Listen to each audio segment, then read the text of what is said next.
if you think you are immune against biases after reading Thinking Fast and Slow, then A, you didn't understand the gist of the book, and B, even if biases don't influence you, noise in the system will. What is noise? Wait for the conversation. Hi, and welcome to my channel. My name is Dr. Rועי Yozevich, and in this channel, I speak with the most interesting and influential scholars from all around the world to discuss science, philosophy, psychology, religions, and intelligence. And my guest today is Professor Daniel Kehneman. Professor Daniel Kehneman is an emeritus professor of psychology in Princeton University. He won the 2002 Nobel Prize in Economics with his lifelong friend and partner, the late Amos Tversky. And in the last 10 years, I cannot recall a single book on psychology, economics, or business that the name Kahneman is not mentioned. He is the author of Thinking Fast and Slow, another book in Hebrew, which is Rationality, Fairness, and Happiness, and most recently, Noise, Flow in Human Judgment. So Professor Daniel Kahneman, many thanks for coming today. How are you these days? Just fine.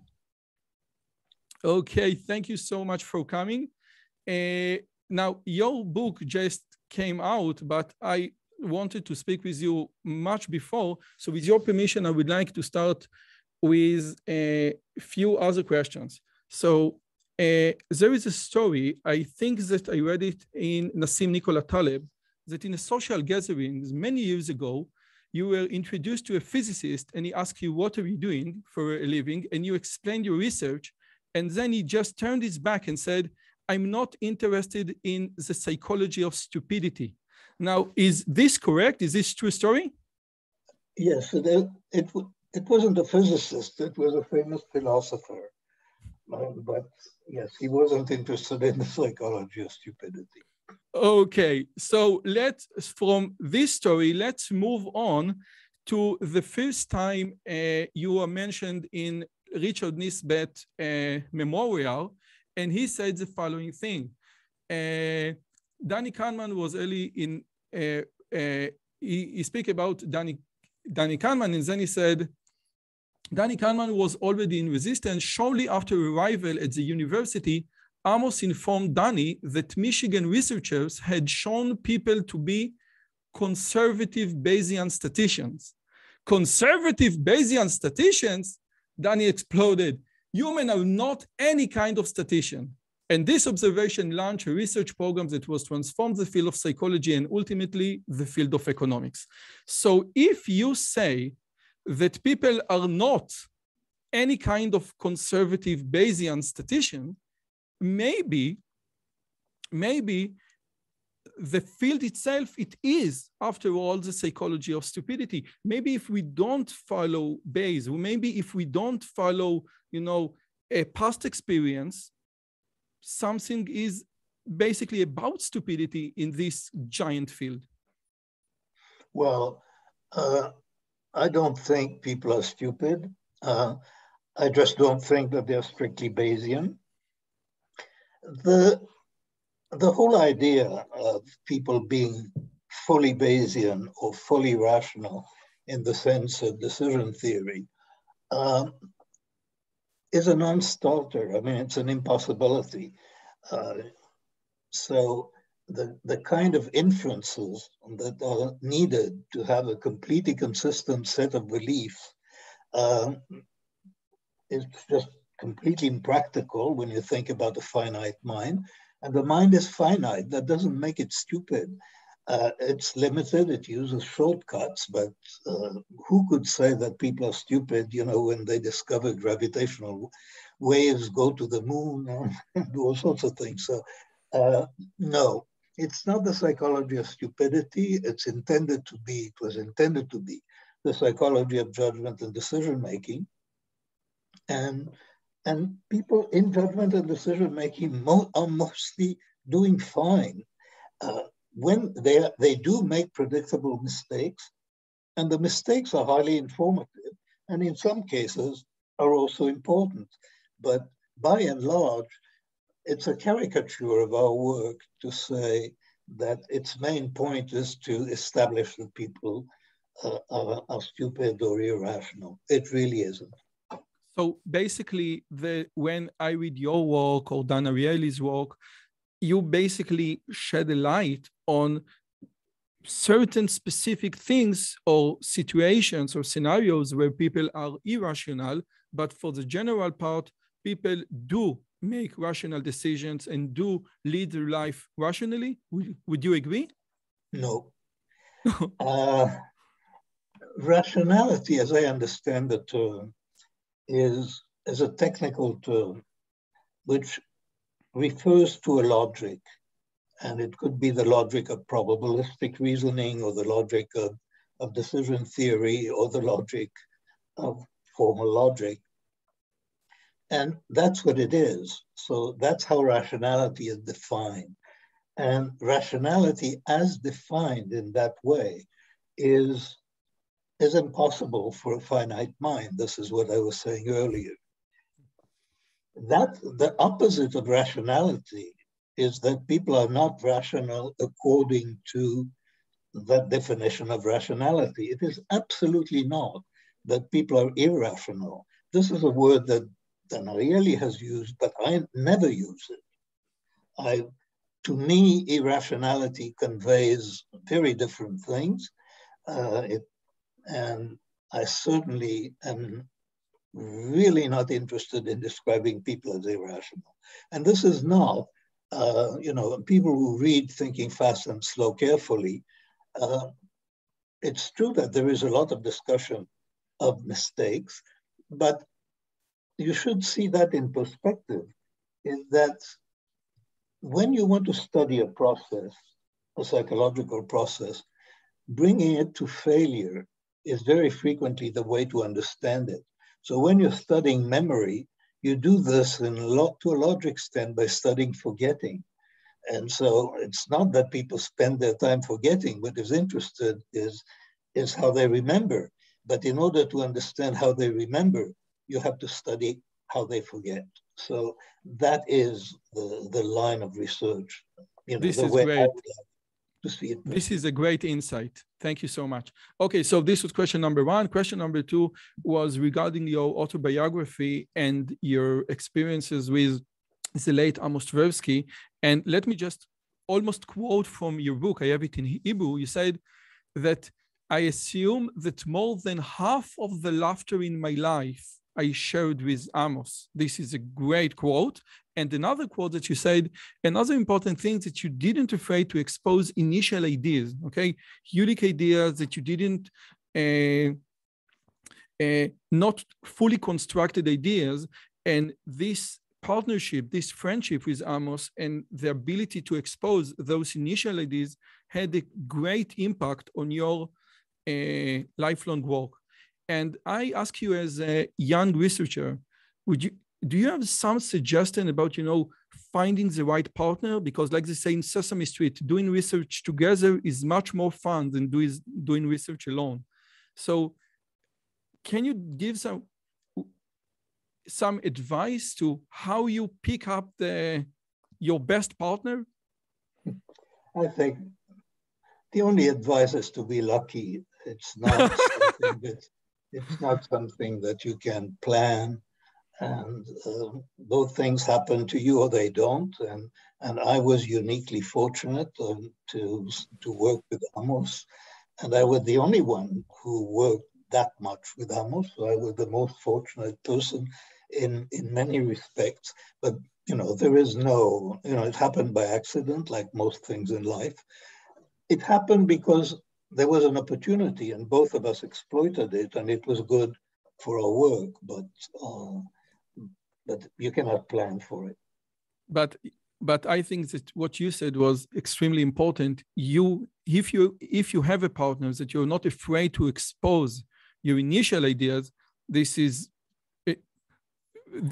major. I think that is certainly true for some people. It certainly is true in particular for me, because I'm an intuitive thinker, and so my first ideas are often vague and I have the sense that I know something, but I don't know exactly.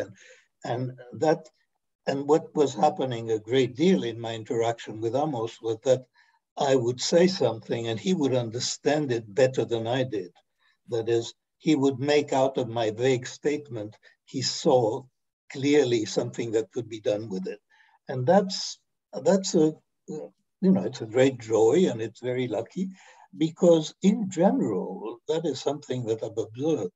It takes a long time for people to understand what they're saying in science. That is, you may have a formulation, but you don't understand fully the implications of what you're saying and of what you're thinking. That can take years. Slow hunch. And that process was really radically curtailed when working with Amos. So that's part of what made us effective. This is great. Now, last question before we get to the new and fantastic book, Noise. In your recent interview with Michael Shermer, you discussed the replication crisis, and you mainly discussed priming, okay? Because you made priming like the quintessential topic of the replication crisis. Now, you wrote in an open letter in Nature magazine that priming is, and let me quote, the poster child of this crisis, and therefore all researchers in the priming community need to take responsibility and start to duplicate or replicate their studies. I would like to go even further and say that in the general public, the replication crisis is mainly attributed to psychology in general. So psychology is the poster child for the replication, the child poster of the replication crisis. And it is mainly due to the fact that there is something inherently challenging in the field of psychology, because when we want to assign complex phenomenon like behavior to one single parameter, whether the judge ate lunch or didn't eat lunch, or I don't know, we are doomed to fail. Now, would you agree that in the general public, people associate the replication crisis with the field of psychology in general? The whole idea that brought about the replication crisis started somewhere else. It started in medicine, and there was a famous John Ioannidis published a very famous paper, and I think the title was something like most published research is false. And that was a claim about very expensive medical research. And I think there is a problem of replication. This is now spread over multiple disciplines. I would say that psychology may be unique in how it has responded to the replication crisis, and in how well it has responded to the replication crisis. Because over the last decade, the standards for empirical research have changed faster than in any other decade in my lifetime, certainly. And there has been huge progress in improving the sort of the scientific credibility of psychological research. So the replication crisis has undoubtedly been a huge blessing for psychology. Although some people still don't speak with each other in the field. Okay, so let's move on to your latest book, Noise. Now, if bias means that people lean towards one side or one solution, for example, some will prefer to hire only men or only women to job, noise means something completely different. On the same problem or situation, people will disagree with themselves, they disagree with others, and will do it in much higher rate than they think. So bias means predictable error. We can predict what the error will be, but noise means unpredictable error. Is this correct? Not quite, because bias is not necessarily predictable. Bias is just the average error, and you cannot, in many situations, you have no idea what the bias is. I'm talking about statistical bias, not psychological bias. Statistical bias is simply the average error. And without knowing the truth, you cannot measure it. Noise is actually easier to measure. So neither of them is strictly predictable, but noise is easier to measure because you can measure the variability of judgments quite often without knowing the true score. So again, bias means the average of the error, and if the bias is positive, people tend to overestimate. If the bias is negative, people tend to underestimate. Sometimes we can predict it, and sometimes we cannot. So what is the definition of noise? Will you say that noise is like what we call in statistics variance, or a different thing? Well, noise is, as we speak of noise, noise has many meanings, and it's used in many different ways. So we adopted the word noise because we adapted it from measurement noise. And measurement noise is unwanted variability in measurement. So it's variability that is not associated with true variance. That's all. This is what noise is. As we speak about it, there are so many different usages of noise that it's very easy to be confused. And the decision to use that word, we really didn't have much choice because we wanted to anchor the concept in the theory of measurement. But measurement noise is only one kind of noise. Okay, so again, in my field, I come from the field of engineering. In my field, we say usually the noise is distributed between all, like the mean noise will going to be 0 because there is no bias in the system. There is no way, let's say that I have a ruler and I want to measure something. There is no, why should I measure always more than the actual length? But when we go from the physics world or the engineering world to the psychology world, sometimes we think about it differently. So could you give me as a bias? We know what bias is, but can you give me an example of noise in systems, in complex systems? Well, we don't talk about noise necessarily in complex systems, but noise, as psychologists know about noise, but they know about it under the label of reliability. So as we use the term noise and system noise, it's what psychologists are used to thinking about as between subject reliability. And what we call occasion noise is within subject reliability. So and again, the concepts of reliability are applied quite broadly within psychology. They're applied to anything that you measure, but anything that people do or say. The concept of noise is restricted to as we use it, is restricted to judgment and decision making. So it's unwanted variability in judgments or decisions. Okay, so it seems that if the same problem is presented to the same person twice, and each time he makes a different decision, something must have been changed. So unless we are willing to say that this person doesn't follow logic, because we know from computer science that the same input going to yield the same output, so something in A and B must have been changed.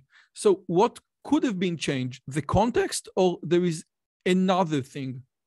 Well, I mean, anything could have changed. I mean, the context could be different, but it's known, and I think that's extremely important, that just the way the brain works is variable. And for example, the ability to remember sequences, I think Kahneman, I forget his first name, from Penn, the University of Pennsylvania, he has established that there are sort of spontaneous fluctuations in the ability of people to remember series of words, so that the success on one series, on one trial, is highly correlated with success on the immediately successive trial. And that's without any external change. In addition, external factors, very irrelevant factors, and influence judgment. So if American judges tend to be more severe on hot days than on cold days, that is within person noise because the weather varies for each individual judge. And of course, it's irrelevant. So when we say noise, and after reading your book, you mainly refer to decision-making, different decision-makings different people say or do in the same domain. Let's take, for example, the insurance industry. So you give, I don't know how you call it in English, undertaker. Undertakers is something else. Yeah, I know. I'm sorry. Underwriter. So you give many underwriters different scenarios, and all scenarios are real scenarios, and they need to evaluate the cost or the premium of the premium for this insurance, and this evaluation will vary tremendously between people, okay? And what you say that, okay, some things or some factors are like, you know, whether he ate breakfast, whether it's cold or not, whether he broke up with his girlfriend, but some things are much more individual differences. People tend to be more conservative, more liberal, more conscientiousness, more openness, okay? So there is like a profound, we look at the world different. Different people see the world in different eyes. And from what I read in your book, this is like the main source of different decision-making. Would you agree? Yes. When we talk about judges, the example of judges is interesting and important. So there are three kinds of noise, and you can detect all of them in judges. So one kind of difference that produces noise is some judges are more severe than others, so that on average, they give longer sentences for the same crimes. So that's one source of noise between judges. Another source of noise are the context effect, what we call occasion noise. But the biggest source of noise is, which we call pattern noise, are stable characteristics of the judge which interact with a particular case. And I'll give you a few examples because that's a difficult concept. Judges differ in their tastes, basically. So there are some who really hate fraud. There are some who are particularly sensitive when the victim is an old person. And even there are some who are going to be lenient to a defendant that reminds them of their son or of their daughter. And that is specific to the judge. It's an interaction between the judge and a particular case. It's a taste. And it's that kind of unpredictable, very complex individual differences that produce much of the variability, and we think most of the variability between people. And in some sense, it's very much like personality. That is, we know that there is a limited capacity. In personality, the notion of a trait is like what we call a level. It's like judges being more or less severe. It's an average. But a lot of behavior that defines personality is an interaction of the person with the situation. And we think something very similar happens in judgment. So again, because when I read your book, I didn't quite understand the difference between explanation 1 and explanation 3. So explanation 1 basically is the average. Like for example, conservative judges tend to be more severe than liberal judges, but this is just on the average. And we can predict this. For example, we say, okay, you are a conservative judge, therefore you're probably going to be more severe, therefore we might do something because we know that there is like a general trait. But explanation 3 or cause number 3 says, okay, I don't know whether your average trait is to be more severe or less, but your interaction with this very specific case, and I don't know why, made you act the way it made you act. This is not necessarily the case. I'll give you an example. So people may know about 2 judges, people who watch them for a long time, that this judge tends to be very severe with young people, and this judge tends to give a second chance to young people. Now, that's an interaction. It's not an average, because they can be equally severe on average. They're just severe with different people. So it's an interaction that doesn't make it necessarily unpredictable. If you see a case, if you see just a few cases, you are not going to pick out what the pattern is. But in principle, there is a pattern. It's just very difficult to find it. It takes many cases, many observations to identify the pattern. It's not that the pattern doesn't exist. This is not randomness within the individual. Randomness within the individual is that other kind of noise that we call occasion noise. This is stable within the individual, and therefore, in principle, you could discover it, you could establish it, but in practice, when you see just a few judgments, you're unlikely to know the explanation. Which I think leads me to the next question, because as you just said, noise is something that you only can regard or view as a statistical phenomenon that repeats itself. And many times we don't have enough data, therefore we assign or attribute many noise phenomena to bias, okay? So when I face like an unfair situation or something that seems strange, how can I distinguish between a bias and the noise? If I don't have enough data, of course. Well, when you're looking at a particular error, we're inclined to explain particular errors by bias.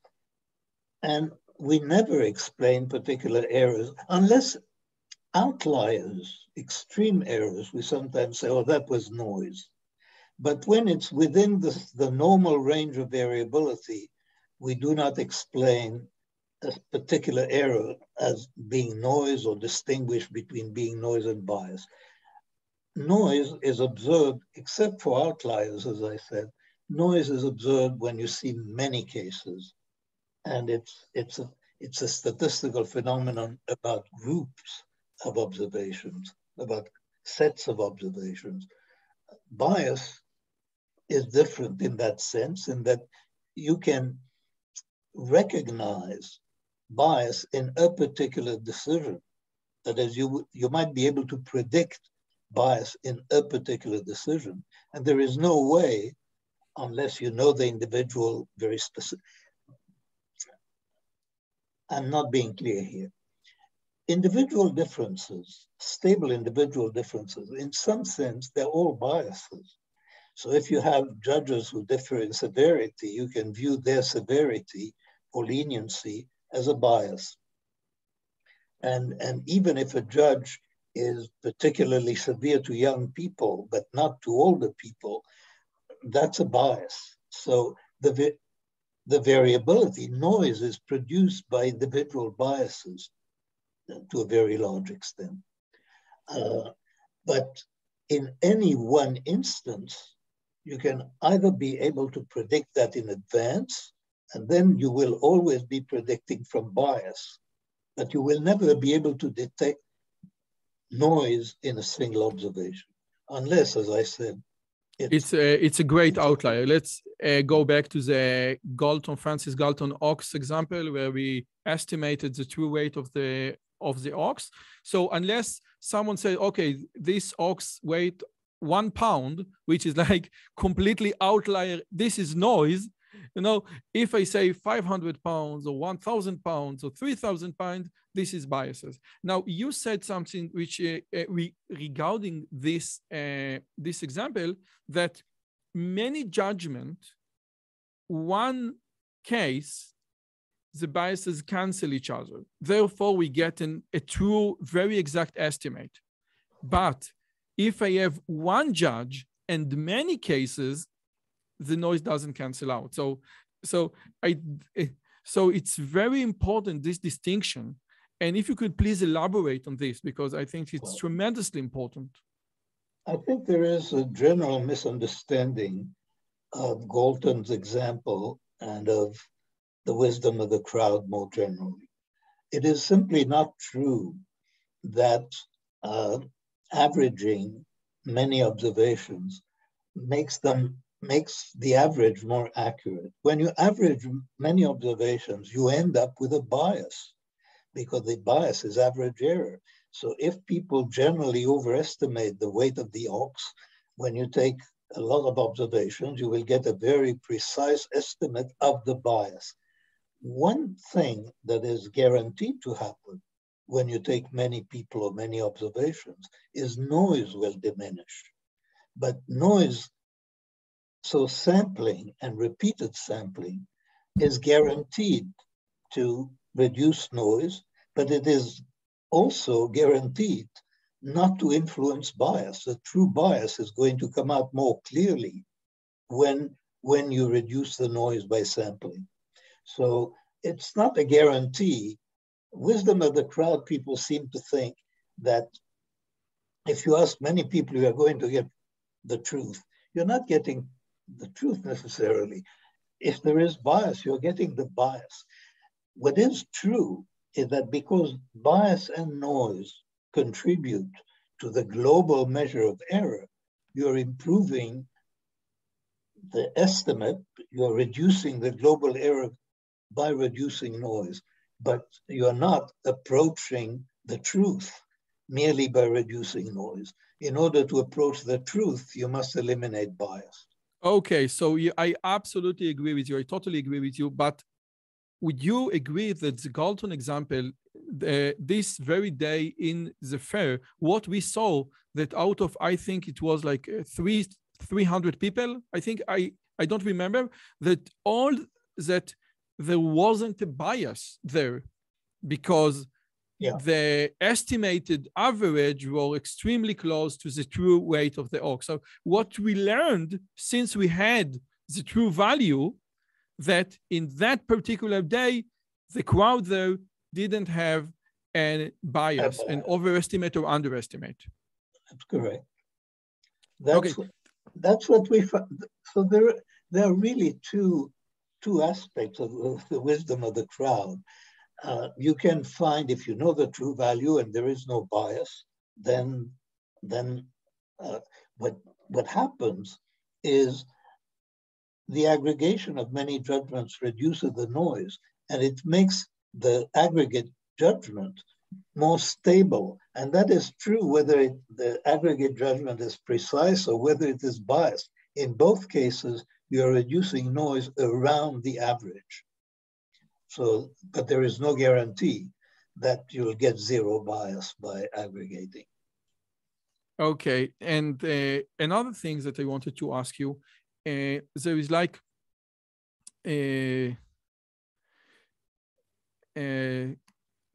how should I put it? Many people think, because I am in the field of machine learning. I'm going to cover this later on. And in machine learning, we usually say, okay, if you have the same input, you get the same output. And this is like, unless there is a probability function there. But if you give the machine the same input, the same pictures, the same image, the same sequence of words, you should get probably the same output, because the weights there just operate.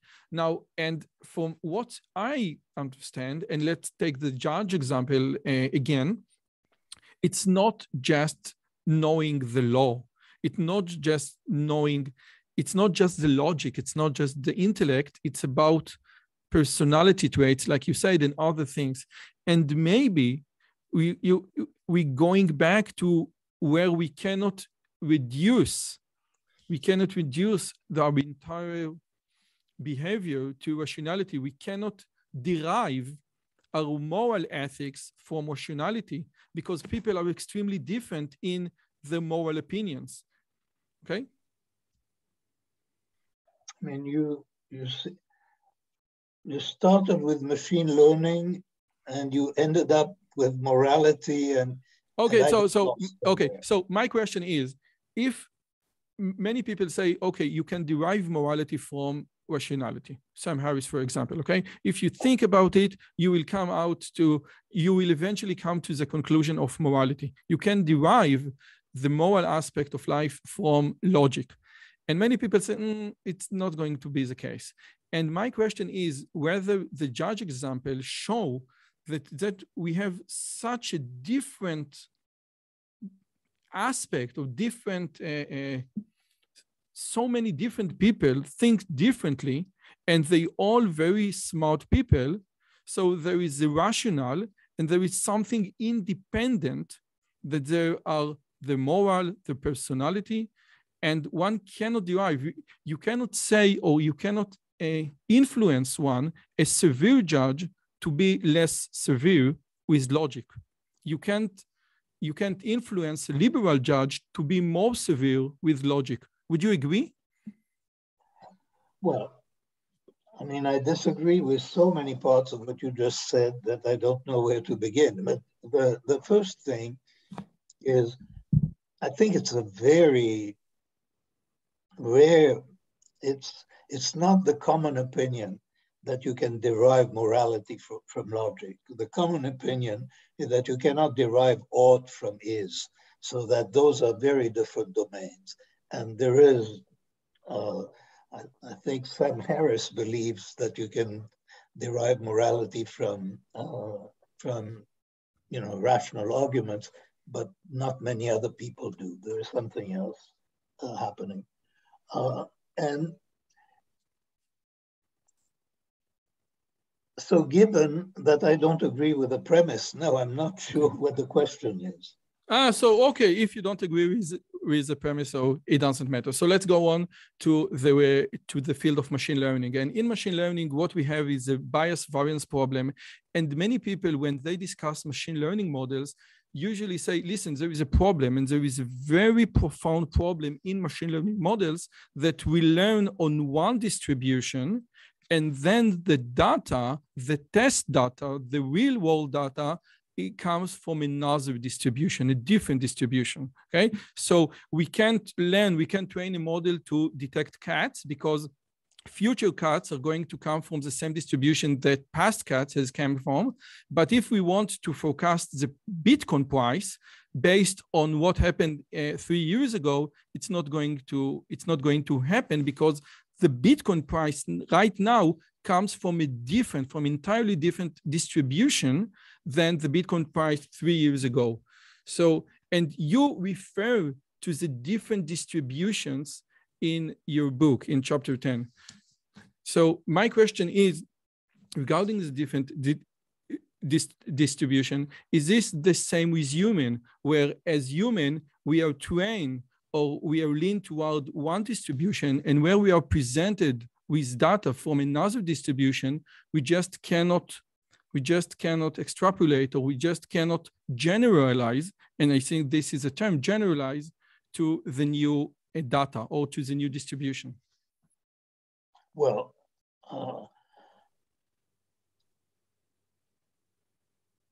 clearly, in most situations when you're doing machine learning, you have a holdout sample, but it's a holdout sample from the same population. So the distribution is in principle the same. And the bias variance issue that you raise, which is indeed raised often, is that there is a trade-off between the precision with which you account for data in the training set against the accuracy with which you can predict the data in the holdout set. So that's the bias variance framework. Now, What else was there? I lost the rest of the question. So again, you are absolutely correct that we have test data and holdout data, but again, when we put or deploy those models in the real world, their accuracy tends to decrease because again, real world data or real world scenarios is going to produce another different distribution. I mean, if the regime changes, then of course we cannot predict. So the ability, I mean, the Bitcoin data are not drawn from a stable distribution. I mean, I think it's obvious that if the regime changes in ways that are unknown to you, that it's going to take some time, that you're going to make systematic errors if you extrapolate from the past. That I think everybody would agree with. But would you say that maybe the concept of machine learning in enabler or helping us making decision making is going to somehow eliminate noise because machine learning or those models are less susceptible to many noises that you introduce in the book? For example, the context?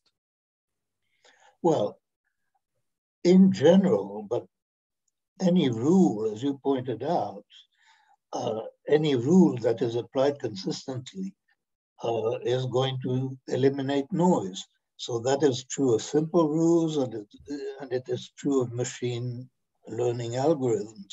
So that is guaranteed. The elimination of noise is guaranteed. Accuracy is something else. All you need to know is that any algorithm or rule applied consistently is going to eliminate noise.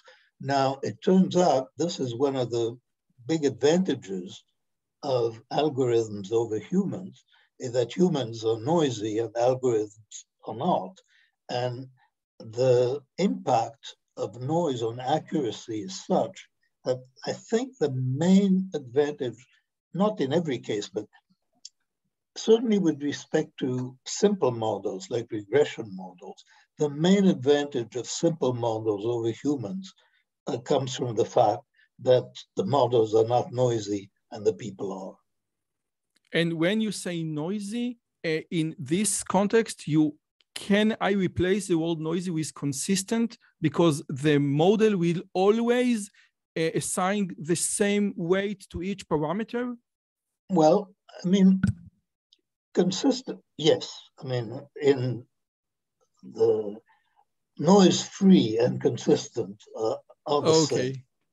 Okay. Now, another question that what is the role that intuition play in the process? You know, ever since Malcolm Gladwell Blink, we tend to think that not only that we make intuitive judgment, but in some cases, those intuitive judgment are better than other, think through thoroughly judgment. So when we discuss or we think about intuition in noise, is intuition increase noise, decrease noise? And if it increase noise, what can we do in order to decrease the amount of intuition that we rely on in our daily lives? Well, complicated question. One of the features of intuitive thinking is that it jumps to conclusion fairly quickly. That is, and it doesn't use information efficiently because it jumps to conclusions and then it no longer really responds to information in a proper way. So that's the marvels of intuition are when you get enough information from a quick look, then it's going to be very impressive. But otherwise, it's going to produce noise, and it's going to produce noise because different people presented with the same problem are going to focus on different aspects of the problem, and the aspect they focus on are going to inhibit them from properly using other aspects of the information. So that introduces variability, that when you have different people sampling information about the same case, but each one samples information differently or different kinds of information, different items of information, then you're going to get noise. That's guaranteed. So, and I think that, you know, one of the good conclusions of your book, that noise is much easier to deal with than biases. And for example, in chapter 19, you introduce the concept of decision hygiene, which is a great concept. Could you please elaborate on this concept? Again, there are many concepts that help us to reduce noise in the system, but I think that that decision hygiene is a great one. Well, when people, the field of judgment and decision making has really been focused on biases for several decades. And when you think about biases, you think of ways of countering different biases, each bias one at a time. And that, to me, is like dealing with the disease. And you can deal with the disease either with vaccination or with medication. And vaccination and medication are specific to a particular disease. When you're talking about hygiene, washing your hands, it's a completely different proposition, because when you wash your hands, you're clearly reducing disease, but you have no idea how you're reducing disease. You have no idea what germs you're killing, and you will never know. So equivalently, we're thinking that there are procedures in judgment that are the equivalent of washing your hands. That is, it's simply following good procedures, good hygiene. And we don't know which biases they're going to reduce. We don't know how they're going to reduce noise. But by and large, we know that these are good processes. And the way that we constructed that notion of decision hygiene, we focus on the reduction of noise, but we really believe that if you follow decision hygiene, you will also tend to reduce many biases. Could you give me an example of such a procedure that we can do in daily life so to reduce the noise? The basic example on which we rely in the book is the contrast between unstructured interviews and structured interviews. So in personnel selection, unstructured interviews is the normal process where people just converse with the candidate and try to form a general impression. Structured interview, when properly conducted, is that you have chapters in the interview. Each chapter tries to observe one particular attribute of the candidate, and you typically score the attribute immediately after you have asked the questions. And you assemble for each candidate through that interview, through the phases of that interview, you assemble a profile of scores on separate dimensions. We call them assessments. And only after you have all the information do you try to form a global impression, which typically will be a global intuitive impression, because there is no rule about, we are not suggesting following a rule at that stage. And it is well known that the structured interview is a great deal more valid than the unstructured interview. Now, we generalize that idea that when you're approaching a decision, you can view the options in the decision as candidates, and you can apply the same logic that a structured analysis of the options in a decision is going to lead to better decisions than an unstructured approach to the decision. So that's our main example of decision hygiene, is structuring. And a secondary aspect of structuring is that it delays intuition. That is, instead of in the unstructured interview, it's known that people form an impression very quickly. and they spend much of the time of the interview looking for justifications for the impression they have already formed. In the structured interview, you don't waste time. You access new information throughout the interview, so you don't have time. You delay the intuition. So delaying intuition until you have all the information is an important aspect of decision hygiene. This is a great example. So let me take you back to your first job in the Israeli army, the IDF, is try to assess soldiers whether they're being suitable to become officers. And you said, and this is a great story, that there was like a place where all the soldiers were taken, they were given bunches of tasks, and you had to evaluate them. And you said, and I think I quote, you can see instantly, almost intuitively, who is going to be the leader, who is going to be the vice president, who is the vice leader. And then 3 months or 2 months after, when the officer school got the report, it has non-correlation whatsoever with your assessment. So looking back at your first job in the Israeli army, would you say that this was a noise and intuitive process that you had to be more structured? Well, certainly structuring would help in that case.